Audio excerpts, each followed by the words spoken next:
मकबूजा जम्मू कश्मीर की high court ने भारत के गैर कानूनी पीएसए जबर को बेनकाब कर दिया है। अदालत ने पब्लिक सेफ्टी एक्ट के तहत नज़रबंदी के एक केस में एहतशामुल हक डार की गिरफ्तारी कलअदम करार देते हुए इंतजामिया की कार्रवाइयों पर संगीन सवालात उठा दिए हैं। 12 मार्च 2026 को जस्टिस राहुल भारती के फैसले में कहा गया कि डिस्ट्रिक्ट मजिस्ट्रेट ने पुलिस के दोहराए गए और मुबैना तौर पर घड़े हुए इल्जामात को बगैर मुनासिब तहकीक के मंजूर किया है। अदालत ने वाज़ेह किया कि मुबहम शुबहात की बुनियाद पर शहरियों को जेलों में डालना हुक्मरानी नहीं बल्कि इंतज़ामी जबर है। मकबूजा जम्मू कश्मीर की हाई कोर्ट ने भारत के गैर कानूनी पीएसए जबर को बेनकाब किया है। अब्दुल्ला अमित गुल साहब, अभी भारत में जो अक़लियतों के खिलाफ जुल्म ढाए जा रहे हैं उनका ही हम एक एक करके जिक्र कर रहे हैं। आपने इससे पहले मकबूजा कश्मीर का जिक्र किया था, उसी से मुतल्लिक ये अपडेट है जहां पर पब्लिक सेफ्टी एक्ट के तहत नज़रबंदी की जा रही है नौजवानों की। देखिए, जहाँ तक पब्लिक सेफ्टी एक्ट है या कोई भी ये काले कानून है, टाडा था, पोटा था, स्पेशल पावर्स एक्ट था, पब्लिक सेफ्टी एक्ट है, इसके तहत ये सारा एक मुनज़्ज़म मुसलमानों के खिलाफ एक इनका जिसको कहते हैं क्रैकडाउन ये शुरू है।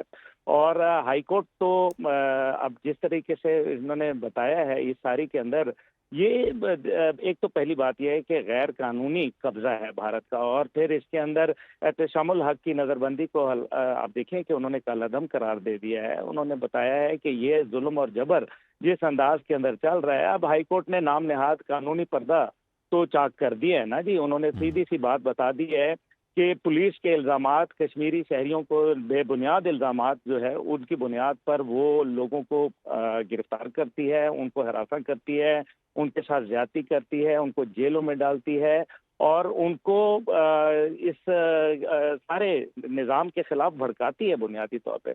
12 मार्च 2026 को जस्टिस राहुल ने भारत के ये फैसला जाहिर किया कि डिस्ट्रिक्ट मजिस्ट्रेट एक रस्मी मोहरे के तौर पर काम कर रहा है। अब अगर आप देखें कि डिस्ट्रिक्ट मजिस्ट्रेट के लिए एक हाई कोर्ट का जज ये बात कर रहा है, तो इससे बढ़कर भारतीय अदालती निज़ाम के ऊपर सवालिया निशान और क्या होगा। ना कोई ठोस शवाहिद हैं, ना सबूत हैं, कमज़ोर कागजी कार्रवाई है।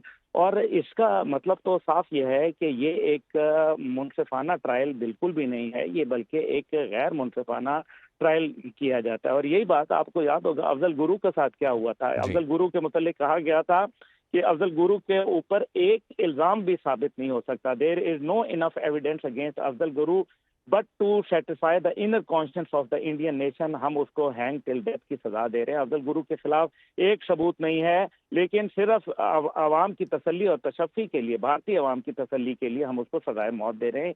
इससे बढ़कर मेरे ख्याल में आप क्या होगा। देखिए ना, अगस्त 2019 के बाद से कम तकरीबन 7,500 अफराद को एहतियाती हिरासत में लिया जा चुका है। और ये इसी वजह से हम जब ये कहते हैं कि कश्मीर एक दुनिया का सबसे बड़ा जेल बन चुका है, बगैर ट्रायल के तकरीबन 400 कश्मीरियों को मुसलसल कैद किया गया है और हब्से बेजा के दरखास्तों में रोजाना इजाफा हो रहा है।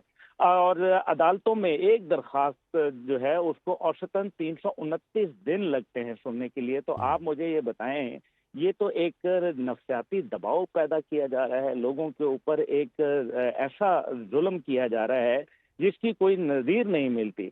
अब अगर हम इसी को देख लें, बाकी जगह के ऊपर यही काम दलितों के साथ भी हो रहा है, जहां उनको आला मेडिकल कॉलेजेस के साथ जगह नहीं दी जाती और उनको कहीं किसी ऐसे जहरीले दबाव के अंदर रखा जाता है जहां वो बिल्कुल जिसको कहते हैं ना कि नफसियाती तौर पर मफलूज होकर रह जाते हैं। अगर हम इसके शेड्यूल कास्ट के खिलाफ देखें तो तकरीबन इस टाइम पे 58,000 जराइम इस टाइम पे रिपोर्ट हो चुके हैं और 133 तलबा ने खुदकुशी की, मजबूर हो गए बेचारे। अब ये देखना यह है कि क्या ये खुदकुशियां थी या ये भी कत्ल थे। और आप इसी तरीके से मैं समझता हूं कि ये जो एक ज़हनी और जिस्मानी हरासा करने का एक मामूल बन चुका है भारत के अंदर, वो हर अक़लियत के साथ यही कर रहे हैं, चाहे वो मुसलमान हो।